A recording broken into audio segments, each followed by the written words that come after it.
The New York Knicks are in the midst of a high-stakes battle in the Eastern Conference Finals, facing off against the Indiana Pacers in what has quickly become a must-win series.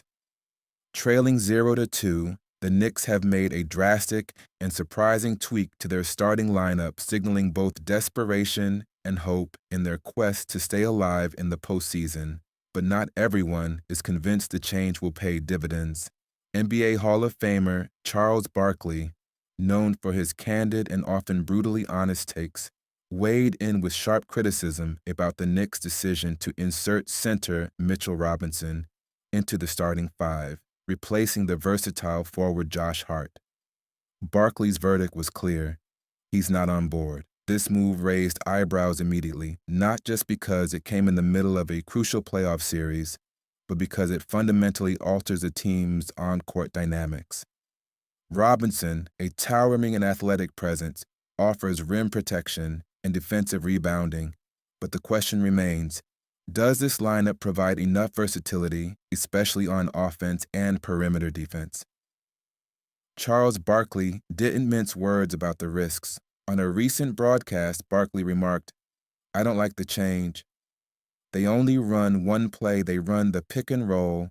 I just don't understand putting Mitchell and Big Cat out there together. They'll be worse defensively."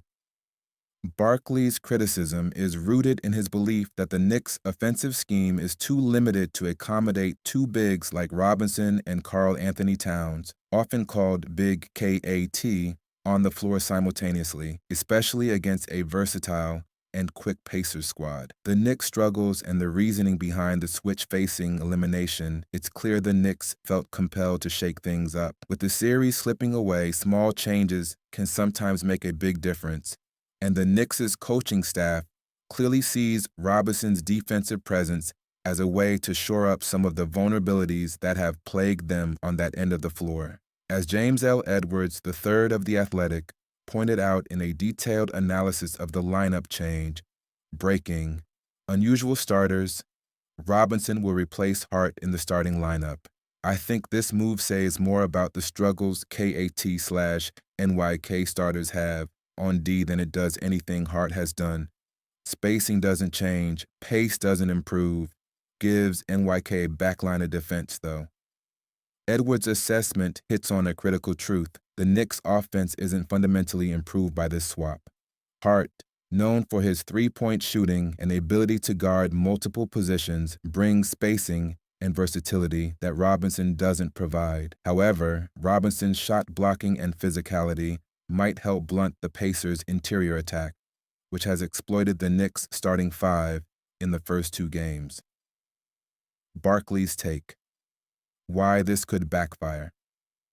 For Barkley, the issue runs deeper than just the change in personnel. He pointed out the Knicks' offensive rigidity as a major concern, highlighting the team's tendency to rely heavily on pick-and-roll action. They only run one play, they run the pick-and-roll, Barkley said.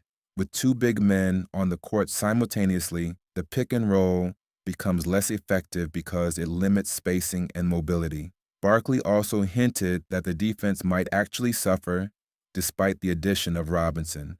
He expressed doubt about pairing Robinson with Towns, citing defensive mismatches and reduced perimeter defense as potential pitfalls. Barkley's instinct is that the lineup might become more vulnerable to the Pacers' quick guards and versatile wings who thrive in open space and mismatches. What's next for the Knicks? The Knicks are walking a fine line.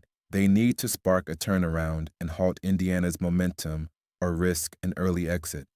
This lineup shakeup is a clear signal that the coaching staff is willing to take risks to try and alter the narrative of the series. However, the jury is out on whether this adjustment will pay off. The Knicks must balance defense, spacing, and offensive flow, and with Robinson replacing Hart, the question remains, will the defensive upgrade come at too high a price? The stakes are high. As Game 3 tips off, all eyes will be on the Knicks to see if this bold lineup move can change their fortunes. Will Robinson's rim protection help the Knicks slow down the Pacers' attack, or will Barkley's warnings prove prescient that the lineup struggles defensively? Will the Knicks' offense find a way to thrive with two big men on the floor, or will it become even more stagnant? For a franchise desperate to prove it belongs among the Eastern elite, every possession matters, and this lineup gamble could define their playoff fate.